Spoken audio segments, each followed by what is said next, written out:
Muito antes de Superman voar pelos céus, antes de Batman surgir em Gotham, antes mesmo do conceito moderno de super-herói existir, o Fantasma estava lá. Durante décadas, o Fantasma caminhou silenciosamente pelas sombras da cultura pop. Vestido de roxo, escondido atrás de uma máscara sem olhos, cavalgando pela selva em seu cavalo Herói e acompanhado de seu lobo, Capeto. Para muita gente, o Fantasma parecia apenas mais um herói clássico esquecido pelo tempo.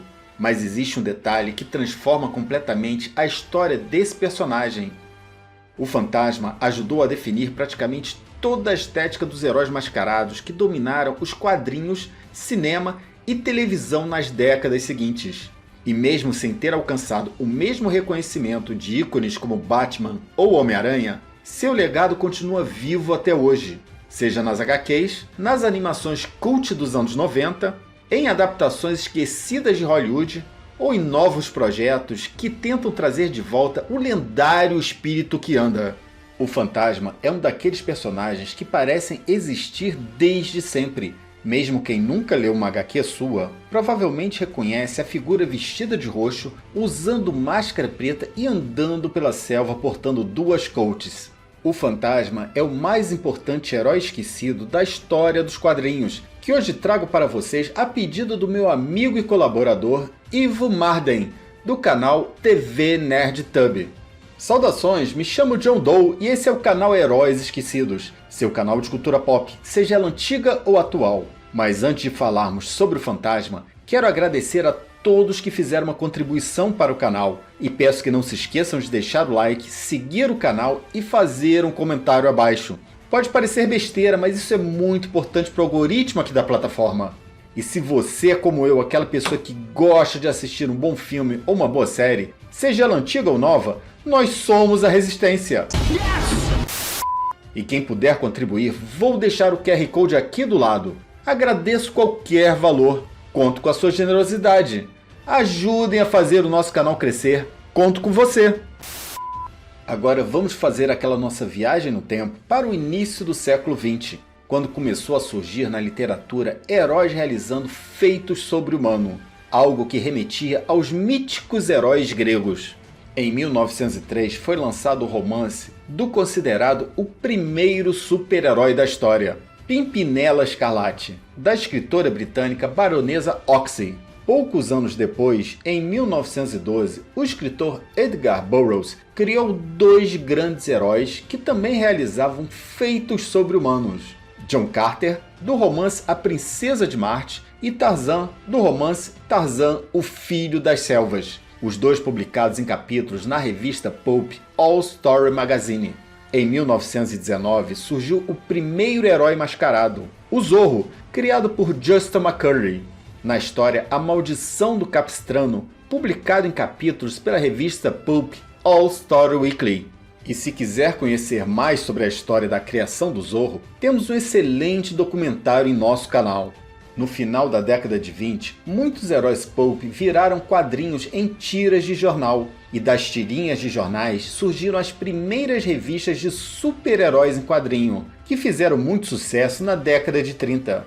Nessa época, o roteirista Lee Falk, já conhecido pelo sucesso de seu personagem Mandrake, lançou em 1936 o super-herói Fantasma, que estreou nas tiras de jornais distribuídas pela King Pictures Syndicate. O Fantasma era um aventureiro misterioso com uma aura sobrenatural. Sua criação foi inspirada em heróis como Alan Quarterman e também nos heróis pulp e nos romances de aventura como O Livro das Selvas. Personagens como Tarzan, John Carter, Zorro e o Sombra também serviram como referência direta. Só que Lee Falk acabou criando algo muito mais importante do que imaginava. O Fantasma ajudou a consolidar elementos que depois se tornariam padrão em muitos super-heróis. Eu não disse que o Fantasma criou, mas que ajudou a consolidar.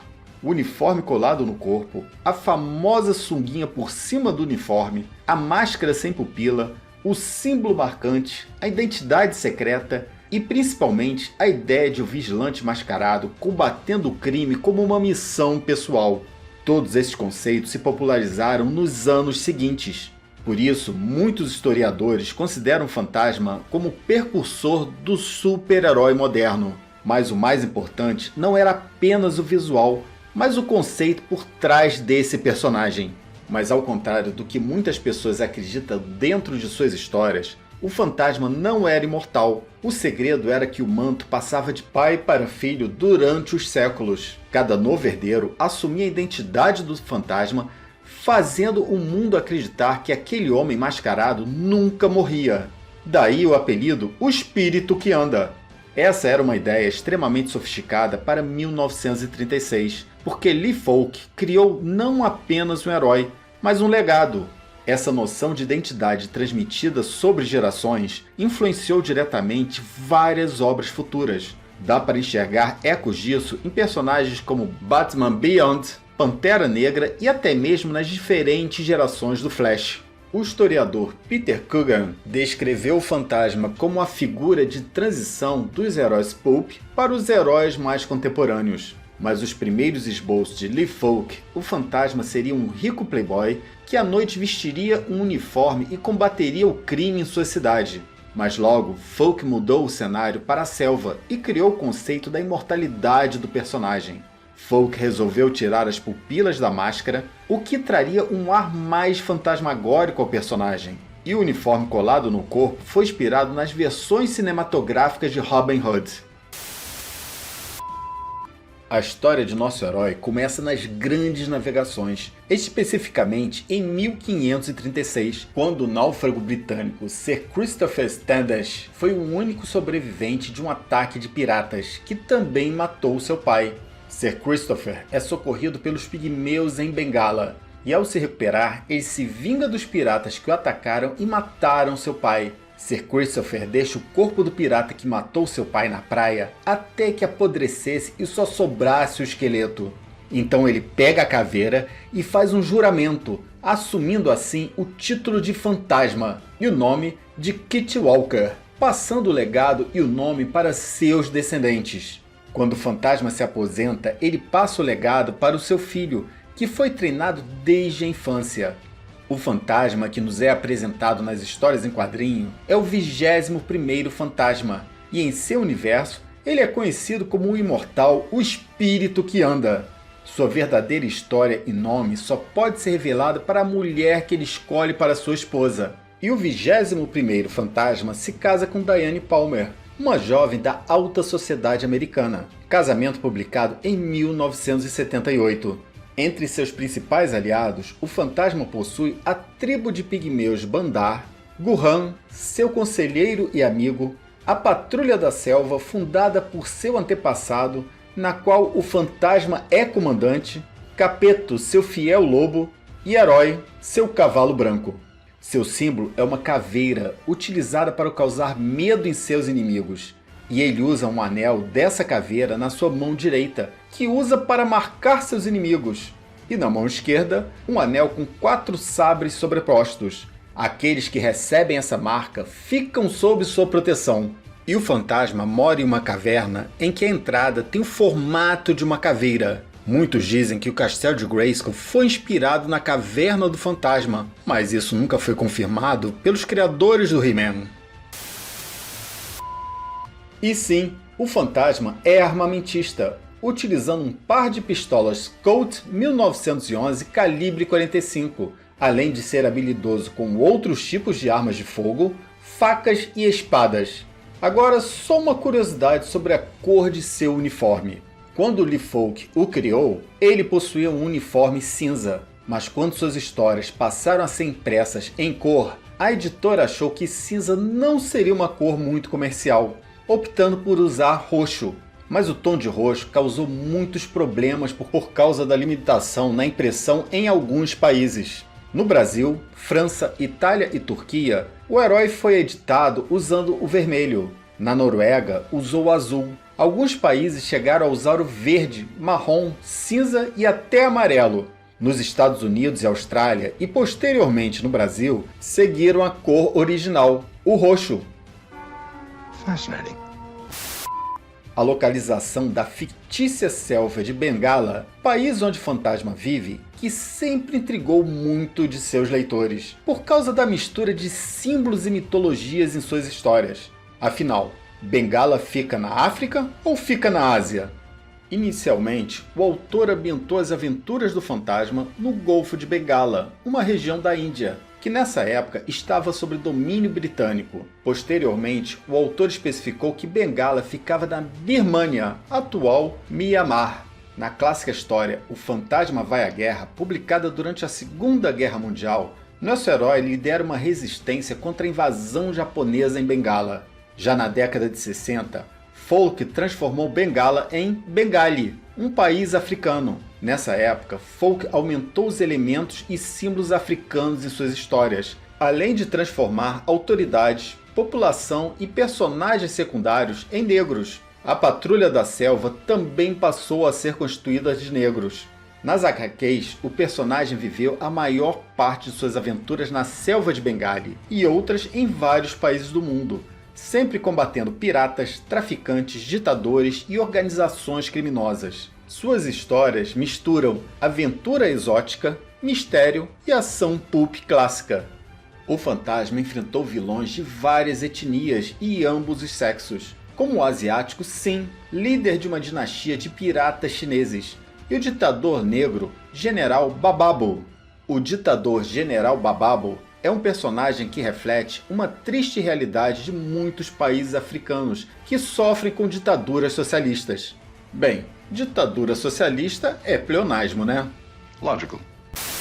E claro, o maior vilão do fantasma, que foi a censura de suas histórias em muitos países socialistas. Na década de 70, Lee Falk passou a direcionar as histórias do fantasma para abordar temas como ditaduras e o desrespeito aos direitos humanos. A própria Diana havia se tornado uma funcionária da ONU que investigava governos que praticavam crimes contra os direitos humanos.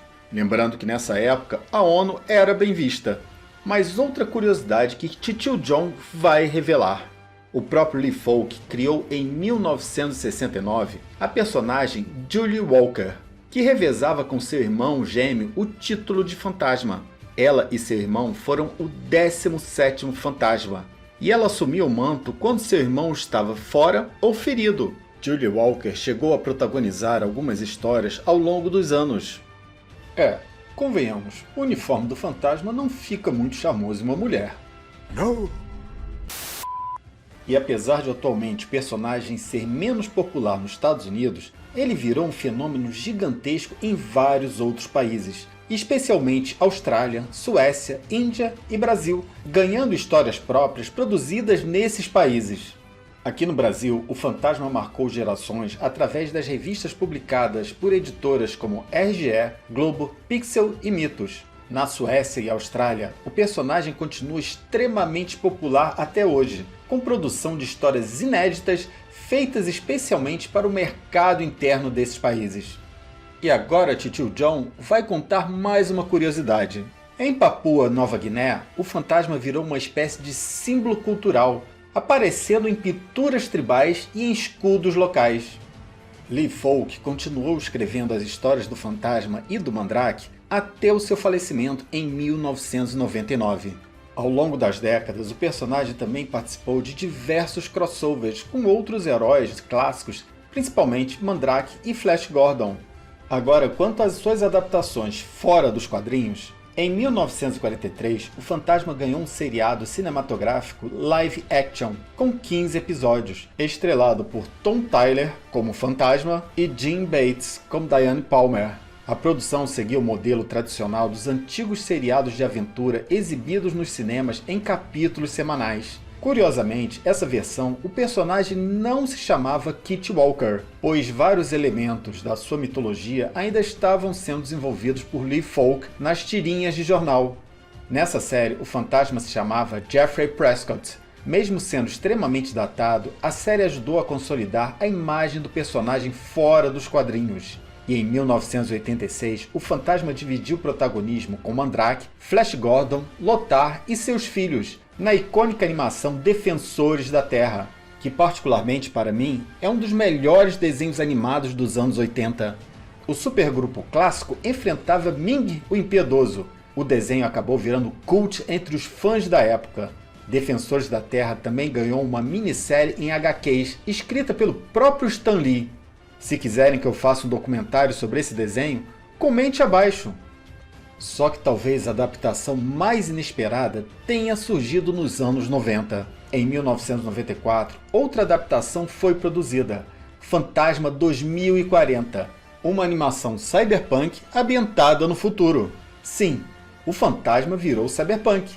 A série mostrava o 24º fantasma vivendo em um mundo futurista, dominado por megacorporações, desigualdade social, controle governamental e tecnologia avançada. Visualmente, o desenho tinha um estilo muito diferente do padrão das animações infantis da época. Na época, muita gente achou a série estranha demais, mas hoje ela é vista como uma das animações mais icônicas dos anos 90. Porque ela abordava temas atuais como inteligência artificial, ecologia, autoritarismo corporativista, controle governamental e manipulação social, de maneira muito mais madura do que parecia à nossa vista na época. E esse desenho animado também teve uma minissérie em HQ. Já em 1996, veio uma tentativa muito mais ambiciosa, de transformar o fantasma em uma franquia para o cinema. O filme foi dirigido por Simon Wincer, roteirizado pelo próprio Lee Falk e Jeffrey Brown, que também foi roteirista de Máquina Mortífera e Indiana Jones: A Última Cruzada. O filme foi estrelado por Billy Zane como Kit Walker e Christy Swanson como Diane Palmer, e ainda contou com Treat Williams e Catherine Zeta-Jones. O filme traz o espírito das aventuras pulp clássicas, e honestamente é um excelente filme, sendo uma das adaptações de super-heróis mais fiéis do cinema. Ele tinha aquele clima de matinê aventureira, misturando ação, mistério e humor leve. O problema foi o momento em que ele chegou aos cinemas. Os anos 90 estavam mergulhados em uma estética muito mais sombria e radical. Era de Batman de Tim Burton e o Corvo, e o crescimento dos anti-heróis nos quadrinhos. O fantasma parecia inocente e antiquado demais para aquele público. Além disso, o marketing foi fraco para um personagem pouco conhecido nos Estados Unidos nos anos 90, e o filme custou caro. Com um orçamento de 50 milhões de dólares, o que daria hoje 110 milhões, arrecadou apenas 23 milhões mundialmente. Mas com o passar do tempo, porém, o longa se tornou cult, e muita gente considera um filme injustiçado. E pois é um excelente filme. Anos depois, ainda tentaram modernizar o personagem. Em 2009, o canal Sci-Fi lançou uma minissérie chamada The Phantom, trazendo uma versão muito mais tecnológica do herói, quase uma mistura de Batman Beyond e daquelas séries adolescentes dos anos 2000, e uma abordagem bem diferente das HQs. Aqui, o fantasma contava com uma equipe de vários profissionais que lhe dava suporte em suas missões. Muitos fãs acharam descaracterizado demais, além de diálogos muito mal escritos, direção fraca e atores que não convenciam. A recepção acabou sendo muito morna e o projeto acabou engavetado. Mesmo assim, o fantasma continua sendo um personagem extremamente importante para a história em quadrinho, porque antes dos universos compartilhados, antes dos filmes milionários de super-heróis, antes da ideia moderna de vigilantes mascarados dominar a cultura pop, já existia um homem vestido de roxo lutando contra o mal, o espírito que anda. O fantasma é o mais importante herói esquecido da história em quadrinho. E apesar de muita gente achar que o fantasma ficou preso no passado, o personagem continua vivo até hoje, principalmente nos quadrinhos. E aparentemente está vivendo uma pequena revitalização nos últimos anos. Nas HQs, o personagem continua sendo publicado em diferentes países, especialmente Austrália e alguns países nórdicos. A editora australiana Frill Publications ainda lança revistas regularmente do personagem, mantendo viva a tradição das histórias clássicas, inclusive com novas edições anuais e histórias inéditas. Além disso, a editora Mad Cave Studios lançou uma nova linha em quadrinhos do fantasma recentemente, modernizando alguns elementos da mitologia clássica do personagem. Há também um webcomic chamado Phantom 2040, escrita por Alex Segura, retomando a ideia futurista da animação cyberpunk dos anos 90. E o mais interessante é que existe um projeto live action oficialmente em desenvolvimento. A King Pictures anunciou que está produzindo uma nova série live action do Fantasma. O projeto ainda está em pré-produção, não tendo nenhuma data para o lançamento. Bem, só espero que não venham com essa ideia de modernizar o personagem. Na década de 90 tivemos a era dos anti-heróis e hoje, infelizmente, estamos na era dos heróis palhaços e militantes. Então, você é fã do Fantasma? Já assistiu o filme live action ou um desenho animado Defensores da Terra? E não se esqueçam de se inscrever, deixar o like e clicar no sininho para receber notificações quando eu postar mais vídeos. E compartilhe com seus amigos. E se você se lembra de algum herói esquecido ou queira sugerir um tema, ou até mesmo fazer críticas ou sugestões, comente abaixo. Posso não conseguir responder a todos, mas certamente leio todos os comentários com carinho. E lembre-se, se você é como eu, aquela pessoa que gosta de assistir um bom filme, uma boa série, seja ela antiga ou nova, nós somos a Resistência. Por hoje é só, pessoal.